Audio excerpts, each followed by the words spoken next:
ನಮ್ಮ ಜೊತೆಗೆ ಇವತ್ತು ಮಾತನಾಡಿ ಸಂವಾದ ಮಾಡೋದಕ್ಕಿರುವಂತವರು ಸನ್ಮಾನ್ಯ ಅರುಣ್ ಕುಮಾರ್ ಅವರು. ಅರುಣ್ ಕುಮಾರ್ ಅವರು ಮೂಲ ದೆಹಲಿಯವರು, ಈಗ ರಾಷ್ಟ್ರೀಯ ಸ್ವಯಂ ಸೇವಕ ಸಂಘದ ಅಖಿಲ ಭಾರತೀಯ ಪ್ರಚಾರ ಪ್ರಮುಖ, national head of media cell RSS. Arun Kumar ಅವರಿಗೆ ನಮ್ಮ ಜೊತೆಗೆ ಇವತ್ತಿನ ಕಾರ್ಯಕ್ರಮ, ಇವತ್ತು ನಡೀತಿರುವಂತಹ ರಾಷ್ಟ್ರೀಯ ಅಧಿವೇಶನದ ಬಗ್ಗೆ ನಾವು ಹೇಳೋರಿದ್ದಾರೆ. ಅದರಿಂದ ನಮ್ಗೆ ಯಾರು ಪ್ರಶ್ನೆಗಳಿದ್ದರೂ ಕೂಡ ಅವರನ್ನು ಕೇಳಿದ್ದಾರೆ. ಶ್ರೀ ಅರುಣ್ ಕುಮಾರ್.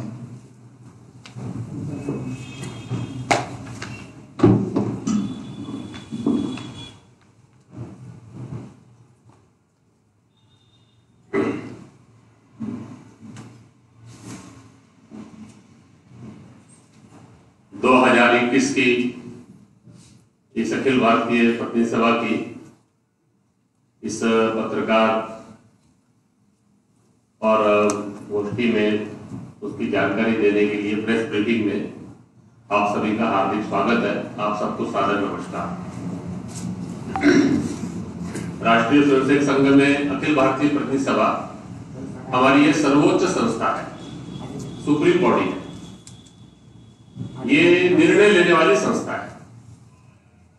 यानी संघ के जितने इंपॉर्टेंट डिसीजंस होते हैं वो सब अखिल भारतीय प्रतिनिधि सभा में ही लिए जाते हैं। सारे देश के अंदर इलेक्टेड रिप्रेजेंटेटिव और स्टेट्स के जो है जनरल सेक्रेटरी, कार्यवाह, संघ चालक, उसके जो अध्यक्ष रहते हैं, और संघ प्रचारक, ऐसे, और फिर अखिल भारतीय कार्यकारिणी, ये सब मिलाकर ये अपनी अखिल भारतीय प्रतिनिधि सभा बनती है। 19 और 20 मार्च 19 और 20 मार्च को अपनी अखिल भारतीय प्रतिनिधि सभा रहेगी। उससे एक दिन पूर्व अखिल भारतीय कार्यकारी मंडल रहता है, जिसमें ये स्टेट्स के संघ चालक, कार्यवाह और प्रचारक और ऑल इंडिया के जो एग्जीक्यूटिव और कार्यकारिणी के सदस्य, ये सब लोग रहते हैं। वो आज शाम से प्रारंभ होगा, आज प्रारंभ होकर कल शाम तक वो रहेगा, और फिर 19 और 20 को फिर अपनी ये अखिल भारतीय प्रतिनिधि सभा रहेगी। लास्ट ईयर भी, पिछले वर्ष भी ये अखिल भारतीय प्रतिनिधि सभा यही बेंगलुरु में होनी प्रस्तावित थी। ऐसी प्रेस ब्रीफिंग भी हो गई थी, लेकिन परिस्थितियां थोड़ी बदली और हम सब लोगों को ध्यान है कि पूरा वर्ष अपने इस कोरोना का जो पेंडेमिक है उसके क्राइसिस को फेस करने में सोसाइटी लगी। उस समय का जो वातावरण बना, उसमें से फिर ऐसा निर्णय हुआ कि प्रतिनिधि सभा को स्थगित किया जाए। कुछ लोग यहाँ पर पहुंच गए थे, लेकिन एक बहुत बड़ी संख्या में लोग अपने स्थानों से चल चुके थे, आधे रास्ते में ही थे। लेकिन परिस्थिति की जो भीषणता थी, ग्रेविटी ऑफ द सिचुएशन, उसको ध्यान में रखते हुए उस समय इस प्रतिनिधि सभा को रद्द किया गया और केवल एक दिन का कार्यकारी मंडल करके बैठक समाप्त कर दी गई। और इस वर्ष फिर इसलिए ऐसा निश्चित हुआ कि प्रतिनिधि सभा बेंगलुरु में ही की जाए। ये जो सारा साल था, इसमें बहुत सारे स्टिपुलेटेड रेगुलेशंस थे जिसका पालन सबको करना था। इस कारण से नियमित काम संघ का भी प्रभावित रहा, और संघ का एक स्वभाव भी है, ऐसी कोई परिस्थिति आती है तो सरकारी नियम व्यवस्था का पालन करना। और इसीलिए हमारे जो दो बड़े इंपॉर्टेंट इवेंट साल के रहते हैं, और इसी प्रतिनिधि सभा की बैठक की तरह जुलाई के महीने में प्रांत प्रचारक बैठक करते हैं, वो भी हमने स्थगित की। और फिर हमारा अखिल भारतीय कार्यकारी मंडल अक्टूबर नवंबर में रहता है, जिसमें लगभग 400 लोग रहते हैं, वो भी हमने 11 स्थानों पर किया। परम पूज्य सरसंघ चालक और माननीय सर कार्यवाह सब स्थानों पर गए, और देश भर में नवंबर के महीने में, in the month of November, this Akhil Bharatiya Karyakari Mandal that was organized at 11 places at that time instead of at one place. कुछ समय तो शाखाएं भी बंद रही, अपनी डेली एक्टिविटीज भी नहीं थी। फिर जैसे जैसे हर जगह पर प्रांत का, जिले का, राज्यों का जैसा जैसा और व्यवस्थाएं, सूचना आती गई, तो अपने संघ का काम भी चला। अभी कोरोना की सारी सिचुएशन समाप्त तो नहीं हुई, और इस सारे को ध्यान में रखते हुए पहले से फिर हमने निश्चित किया था इस बार कि 1500 पर्सन्स लगभग एक्सपेक्टेड होते हैं प्रति वर्ष। पर instead of that only 450 person are invited here. तो ये एक पहले से ही ध्यान में रखकर अपना जो अपनी रिक्वायरमेंट थी लीगल, उसको भी पूरा करना। संघ का अपना एक संविधान है, उसकी कॉन्स्टिट्यूशन रिक्वायरमेंट के हिसाब से मिनिमम जो आवश्यक है वो सब लोग यहाँ आएंगे। और 3 दिन की बैठक के स्थान पे 2 दिन की बैठक रखी है। पहले ये प्रतिसभा 3 दिन की रहती थी, इस बार केवल 2 दिन की रहेगी। और 450 पर्सन आर एक्सपेक्टेड। 19 को मॉर्निंग में ये बैठक प्रारंभ होगी। 8:30 पर फर्स्ट सेशन रहेगा। अपने मीडिया के भी लोग जो उस समय फोटो वगैरह खींचना चाहते हैं फोटो सेशन के लिए, वो 8:15 पे यहाँ पर आएंगे। तो 8:15 से 8:30 के बीच में, 8:35 के बीच में वो फोटो ले सकेंगे। और बाद में 19 को 9 बजे अपनी प्रेस कॉन्फ्रेंस रहेगी, जिसमें इस सारी जो अपनी प्रतिसभा है इसके सब टॉपिक्स और बाकी सारे, क्योंकि उस समय तक अपना संघ का वृत्त भी आ जाएगा। फर्स्ट सेशन में एनुअल रिपोर्टिंग होती है, तो आप सबको उसकी एक प्रिंटेड कॉपी भी मिलेगी एनुअल रिपोर्ट की। और उस एनुअल रिपोर्ट के आधार के ऊपर जो इस समय अपने काम की सिचुएशन है, आंकड़ा है, अपने संघ के काम की स्थिति क्या है, और फिर कल कार्यकारी मंडल में विचार भी हो जाएगा। तो जो प्रस्ताव तय होंगे तो वो कौन से प्रस्ताव इसमें आने वाले हैं, रेजोल्यूशंस कौन से आने वाले हैं, उसकी भी जानकारी हम 19 को देंगे। तो in the 19 morning at 9 AM उस समय मनमोहन जी वैद्य अपने जो अखिल भारतीय सहसर कार्यवाह है वो इस पत्रकार वार्ता को संबोधित करेंगे। और उनके द्वारा जो है उस समय अपना एनुअल रिपोर्ट, उसके सैलिएंट फीचर्स, इसके साथ साथ उस एनुअल रिपोर्ट के साथ जो अपने प्रस्ताव आने वाले हैं, इस सारे की भी जानकारी। और 20 मार्च जो सेकंड सेशन रहता है, उस समय हर 3 साल के बाद संघ में सर कार्यवाह का चुनाव होता है। तो ऑन 20 मार्च अबाउट 11:30 जो अपना सेकंड सेशन रहेगा सुबह का, उसमें सर कार्यवाह का चुनाव होगा। और 12:30 पर उस दिन फिर 20 मार्च को अपने सारे प्रतिसभा की बेंगलुरु में हुई नहीं थी, और थोड़ा महाराष्ट्र की सिचुएशन को ध्यान में रखते हुए इस बार नागपुर के स्थान पर बेंगलुरु में ही हो रही है। तो एवरी 3 ईयर हम रिव्यू लेते हैं अपने काम का। तो 3 साल का हमने जो पिछले 3 वर्षों में तय किया था रिगार्डिंग एक्सपेंशन, पिछली बार हमने एक पर्यावरण की नई गतिविधि भी अपने यहाँ जोड़ी थी।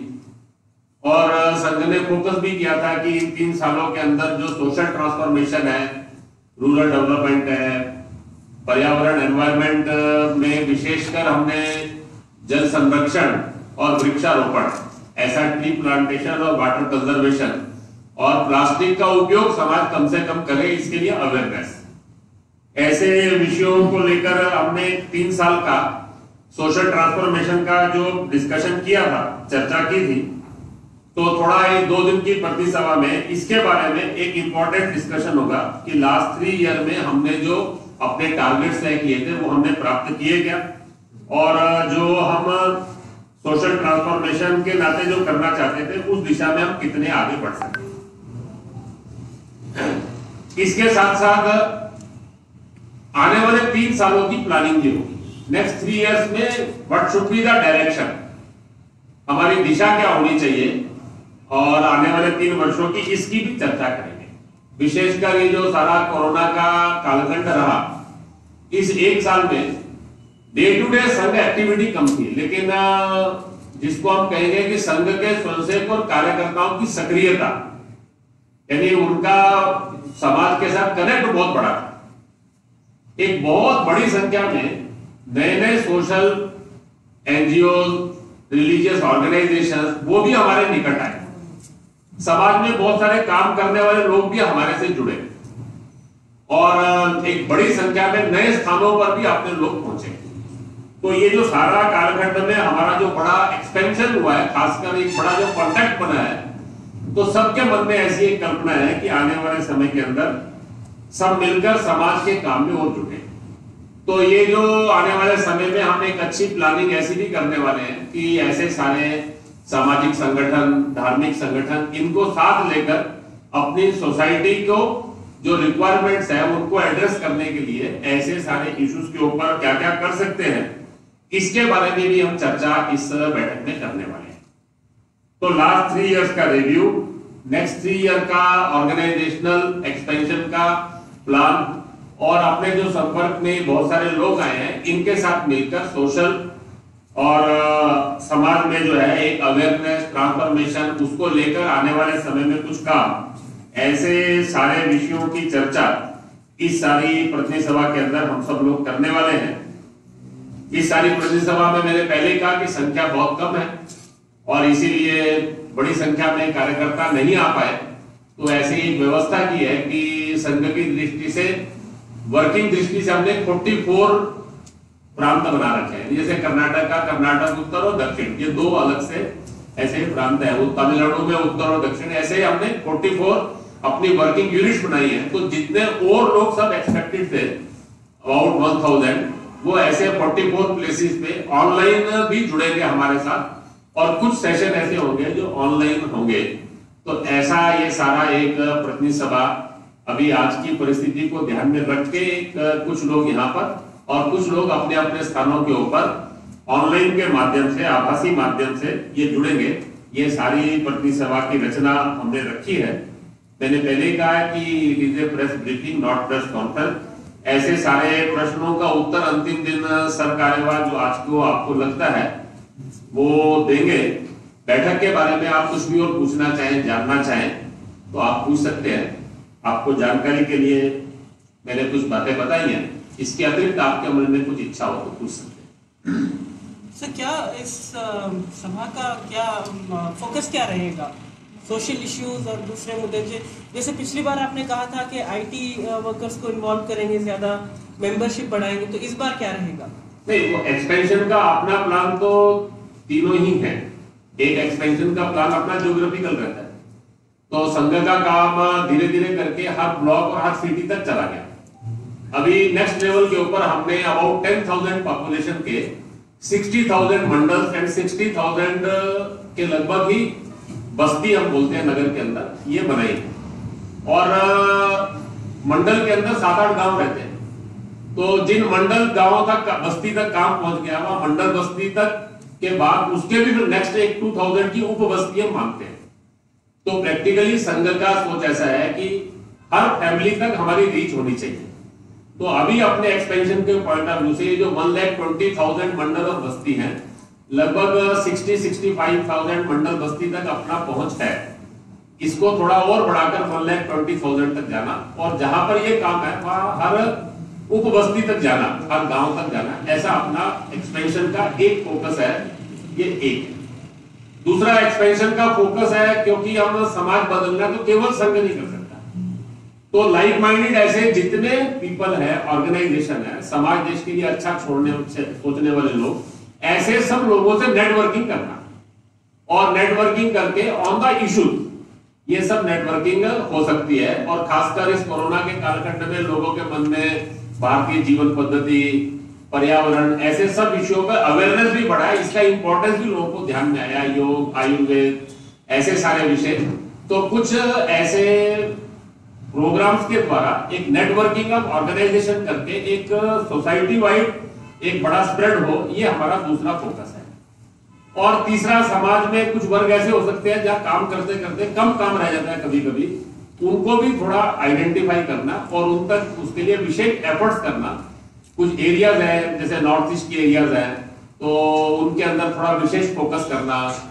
किसी प्रांत में कोई एक जिला ऐसा हो सकता है जहां पर कुछ कम काम हो सकता है, तो उसको फोकस करना। तो ऐसे सारा जो सेक्शन ऑफ सोसाइटीज या एरिया छूट जाते हैं, तो उनके ऊपर एक स्पेशल कंसंट्रेशन। तो ऐसा एक ज्योग्राफिकल, एक नेटवर्किंग ऑफ द ऑर्गेनाइजेशंस, और तीसरा ऐसे जो अपने एरिया जहां कुछ काम कम है तो स्पेसिफिक सेलेक्ट करके उनमें काम करना। तो एक समाज व्यापी, राष्ट्र व्यापी, और एक समाज में सब संगठनों को जोड़कर एक ऐसा एक समाज का सामूहिक शक्ति खड़ी हो, ये संघ की दिशा है, ये अपना दिशा है। सर, राजनीतिक मुद्दों पर क्या रेजोल्यूशन होने वाला है? नहीं, ऐसा होता है कि राजनीतिक मुद्दों पर अपने यहाँ कभी रेजोल्यूशन नहीं होते हैं। तो उस पर होगा भी नहीं।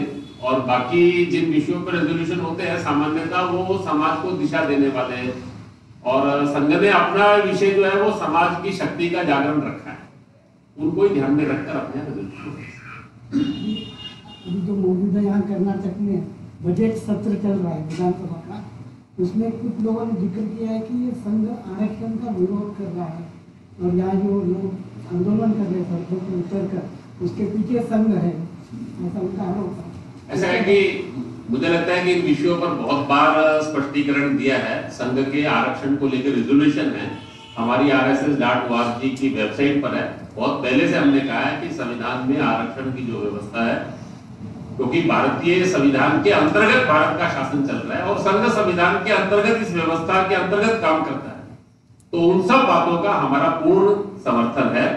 और वो पूर्ण समर्थन जो है वो भारतीय संविधान की जो व्यवस्था है उसके अनुरूप है, इसमें कुछ किंतु परंतु नहीं है। इसको लेकर बार बार अपनी ओर से स्पष्टता हुई है। वो कभी कभी उन्हीं बातों को बार बार रिपीट करते रहना और उसका उत्तर देते रहना वो नहीं है, लेकिन हम समय समय पर ये स्पष्ट करते रहते हैं। मुझे लगता है कि पिछले दिनों परम पूज्य सरसंघ चालक जी के विज्ञान भवन के कार्यक्रम में उन्होंने बहुत अच्छे से स्पष्ट किया। दैट वाज द मीडिया के through communication with the society था, और अलग अलग समय पर दिया है। और बाकी वेबसाइट पर हमने अपने रेजोल्यूशंस डाले हैं जिससे हम बंधे हुए हैं। फार्म बिल के ऊपर चर्चा होने वाला है, थोड़ा करंट सिनेरियो पे चर्चा होगा, बाकी उसके बारे में आप कुछ पूछेंगे तो भैया जी अपना जो सरकारेवा जो होंगे उस समय वो देंगे। रेजोल्यूशन भी सब बताएंगे ना।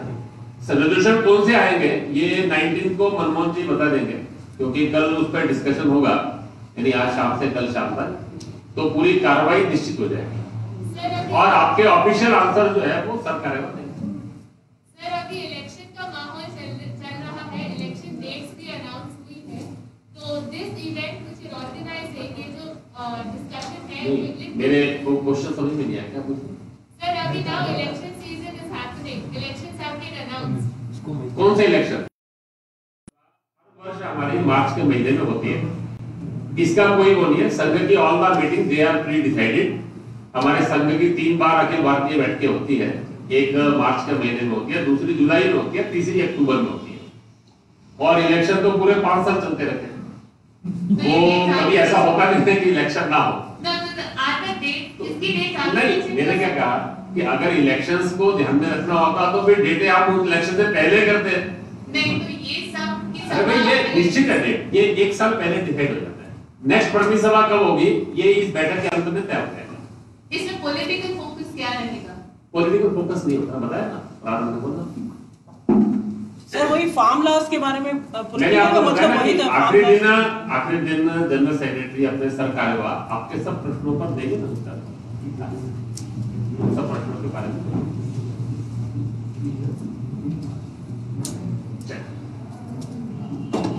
कन्नड़ा में ब्रीफिंग करोगे? ಮುಗಿಸ್ಬೋದಲ್ಲ? सर कन्नड़ा में कोई स्टेटमेंट देंगे? कोई कन्नड़ा आप दे देंगे? जी जी। ಇನ್ನೊಮ್ಮೆ ನೆನಪಿಗೆ ನಮ್ಮೆಲ್ಲರಿಗೂ 19ನೇ ತಾರೀಕು ಬೆಳಿಗ್ಗೆ 8:30ಗೆ ಅಧಿವೇಶನದ ಉದ್ಘಾಟನೆ ಇರುತ್ತೆ. 8:15ಗೆ ನಾವೆಲ್ಲರೂ ಕೂಡ ಫೋಟೋಗ್ರಾಫರ್ಸ್ ಎದುರುಗಡೆ ಇರುವಂತದ್ದು 8:30ಗೆ ಉದ್ಘಾಟನೆ ಆದಾಗ ಫೋಟೋಗ್ರಾಫರ್ಸ್ ಅವಕಾಶ ಇರುತ್ತೆ. ಫೋಟೋ ತೆಗೆದುಕೊಂಡು ಇಲ್ಲಿ ಸುಮಾರು 9 ಗಂಟೆಗೆ ಪ್ರೆಸ್ ಕಾನ್ಫರೆನ್ಸ್